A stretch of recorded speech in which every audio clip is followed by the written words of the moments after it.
के साथ आ गए तो संविधान बदल देंगे, आरक्षण को खत्म कर देंगे। बीजेपी, नरेंद्र मोदी, अमित शाह के ध्यान को इधर उधर ले जाने की कोशिश करेंगे।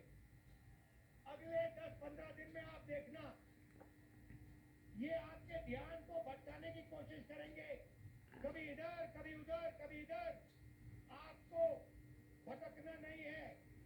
हिंदुस्तान के चुनाव में एक ही मुद्दा है, उस मुद्दे से सारे के सारे मुद्दे निकलते हैं। मुद्दा भाई और बहनों ये है हिंदुस्तान का संविधान। राहुल के आरक्षण दाव को अखिलेश यादव पीडीएस से सहारा दे रहे हैं।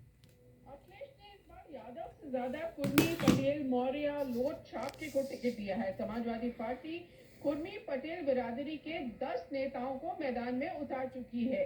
अखिलेश यादव 16 दलितों को कैंडिडेट्स बना चुके हैं और अगर रॉबर्ट्सगंज सुरक्षित सीट में जोड़ दें तो ये संख्या 17 हो जाती है, जो यादव और मुस्लिम कैंडिडेट से दुगनी है।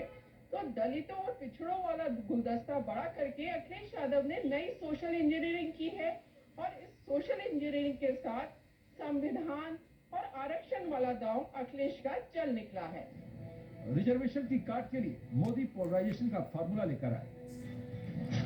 दूसरे और तीसरे राउंड के चुनाव में मुसलमान की एंट्री हुई, मुस्लिम लीग की एंट्री हुई, मंगलसूत्र वाली बातें हुई, संपत्ति के बंटवारे का मैटर आया, विरासत टैक्स का मुद्दा आया। चौथा राउंड आते आते बात वोटर के रूप रंग तक पहुंच गई। कांग्रेस के इस घोषणा पत्र को कांग्रेसी नेताओं ने भी उतनी डिटेल में नहीं पढ़ा होगा जितनी डिटेल में इसे नरेंद्र मोदी ने पढ़ा है। जिस घोषणा पत्र को राहुल गांधी ने रिलीज किया उसमें लिखी बातों को ही ढूंढ ढूंढ कर मोदी ने कांग्रेस पर प्रहार किया। 2024 के लोकसभा चुनाव में रोमांच आ गया है, नया जोश ऐड हो गया है।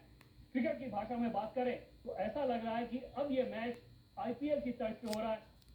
धनाधन चौके, छक्के, क्लीन बोल्ड, दोनों ही टीमें स्लॉग ओवर्स को जैसे खेला जाता है उस अंदाज में खेल रही हैं।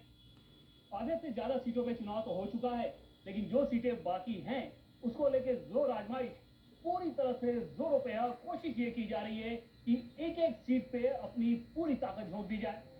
कांग्रेस और इंडिया अलायंस से जुड़े चुनाव विश्लेषक कहते हैं कि लंबा इलेक्शन मोदी को महंगा पड़ रहा है।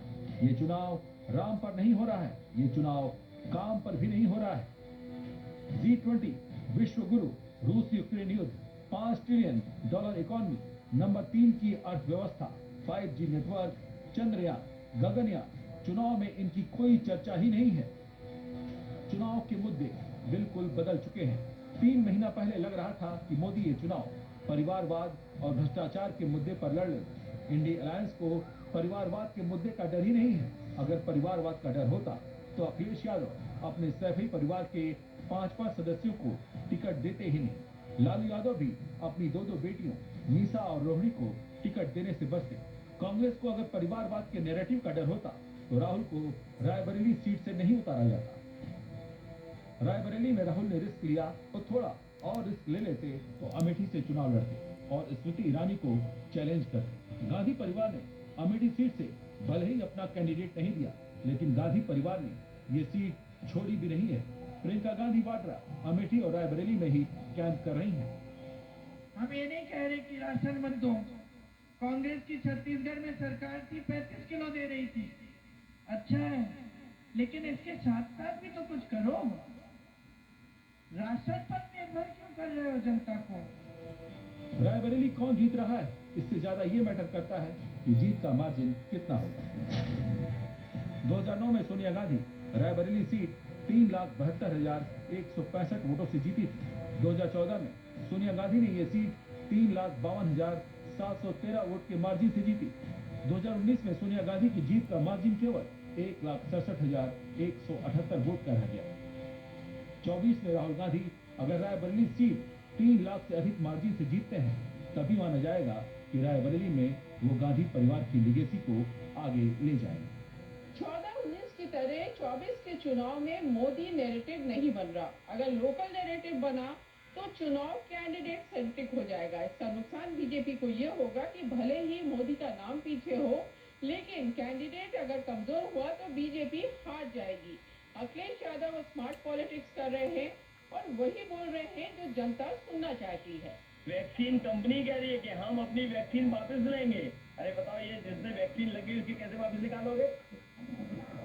और फोटो गायब हो गई। फोटो क्यों गायब हो गई? अगर वैक्सीन ठीक थी तो इन्होंने अपनी फोटो क्यों हटा दी?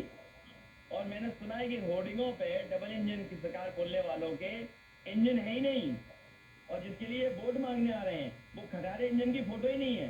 आपके भी तो होर्डिंग लगे होंगे बड़े बड़े डबल इंजन वालों के, तो एक इंजन गायब है कि नहीं गायब है उसमें? जो अभी इंजन भाषण दे रहा था वो गायब है कि नहीं गायब होर्डिंग से?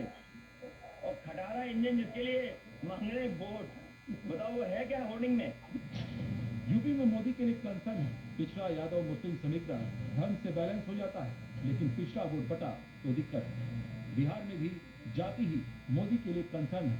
अगर यादव के साथ अन्य पिछड़ी जातियों ने तेजस्वी पर भरोसा कर लिया तो बीजेपी के लिए मुश्किल होगी। इसी तरह महाराष्ट्र में मोदी के लिए कंसर्न है मराठा। जहां जाति आ गई वहां आरक्षण का इशू प्रोमिनेंट हो गया। यूपी में, बिहार में, महाराष्ट्र में यही हो रहा है। वंचित का जो अधिकार है, चाहे एससी हो, एसटी हो, ओबीसी हो, वंचित का जो अधिकार है मोदी उसका चौकीदार है। जब मोदी जैसा चौकीदार हो,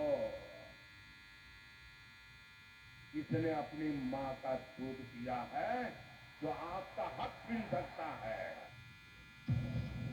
बिहार में तेजस्वी यादव पिछड़ा सेंटिमेंट जगाने की कोशिश कर रहे हैं। पीठ दर्द की एमआरआई कराना और बेल्ट पहनकर चुनाव प्रचार करना। तेजस्वी बिहारियों के इमोशन को जगा रहे हैं।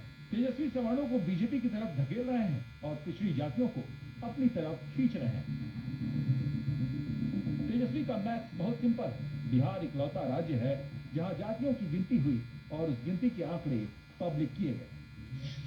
बिहार में पिछड़े 27.12% हैं, अत्यंत पिछड़े 36.01, दलित जातियां 19.65, आदिवासी 1.68% और सवर्ण 15.52% हैं। ओबीसी और ईबीसी को मिलाकर 63% वोट होते हैं। इस 63% वोट के लिए 15% वोट को दूर रखना ही तेजस्वी का गणित है।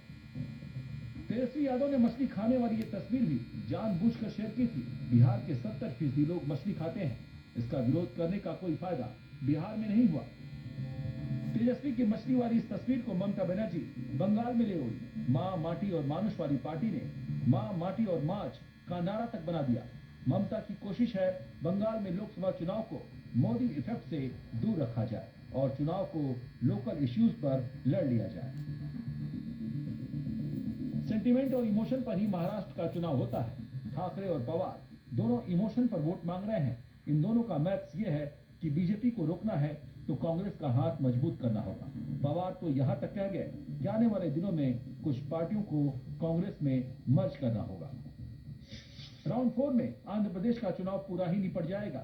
आंध्र प्रदेश की 25 सीटों पर पहले जगन मोहन की वाईएसआरसीपी को एज था। टीडीपी, बीजेपी और जनसेना का अलायंस हो जाने के बाद आंध्र प्रदेश में इस अलायंस के पास बढ़त है। तेलंगाना में बीआरएस अब तीसरे नंबर की फोर्स है। 17 सीटों पर मुकाबला कांग्रेस और बीजेपी के बीच है। महाराष्ट्र की 11 सीटों में से मैक्सिमम सीटों पर बीजेपी, शिवसेना शिंदे और एनसीपी अजीत पवार की महायुति उद्धव ठाकरे की शिवसेना और शरद पवार की एनसीपी से भिड़ रही है। उत्तर प्रदेश की 13 सीटों पर सपा और बीजेपी का आमना सामना है।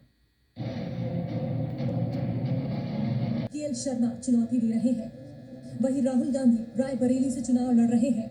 स्मृति जहां अमेठी से दोबारा जीत की जद्दोजहद कर रही है, वहीं प्रियंका वाड्रा दोनों ही पारंपरिक सीटों पर परचम लहराने के लिए एड़ी चोटी का जोर लगा रही है। ब्यूरो रिपोर्ट, जी मीडिया। ਵੇਖ ਲਓ 2024 ਦਾ ਰੰਗ ਤੇ ਕਿਤੇ ਖੜੇ ਹੋ ਗਏ ਨੇ ਕੰਨ।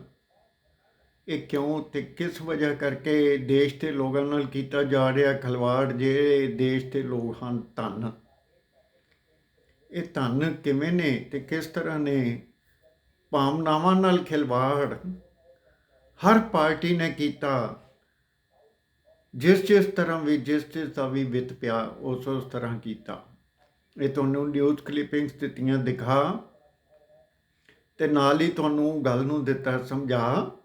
ਦੇਸ਼ ਦੀ ਏਕਤਾ ਤੇ ਅਖੰਡਤਾ ਨੂੰ ਢਾਹ ਨਾ ਲਾਇਓ ਤੇ ਆਪਣਾ ਆਪਣਾ ਧਿਆਨ ਰੱਖਿਓ ਤੇ ਦੇਸ਼ ਦੀ ਏਕਤਾ ਤੇ ਮਜ਼ਬੂਤੀ ਦੀ ਖਾਤਰ ਕੰਮ ਕਰਿਓ ਮੇਰੇ ਦੇਸ਼ ਦੇ ਲੋਗੋ। ਗੱਲਾਂ ਇੰਨੀਆਂ ਕੁ ਦੇ ਨਾਲ ਕਰਦਾ ਸਤਿ ਸ੍ਰੀ ਅਕਾਲ। ਐਡਵੋਕੇਟ ਜਗਮੋਹਨ ਸਿੰਘ ਪੱਟੀ YouTube ਚੈਨਲ ਦੀ ਇਸ ਪੇਜ ਨੂੰ ਵੱਧ ਤੋਂ ਵੱਧ ਸ਼ੇਅਰ ਕਰਨਾ, ਸਬਸਕ੍ਰਾਈਬ ਕਰਨਾ ਮੇਰੇ ਚੈਨਲ ਨੂੰ। ਤੇ ਇਹ ਨਾ ਹੋਵੇ ਕਿ ਕਿਤੇ ਤੁਸੀਂ ਭਗੌੜੇ ਹੋ ਕੇ ਪਕੌੜੇ ਤਲਣ ਤੁਰ ਪਵੋ।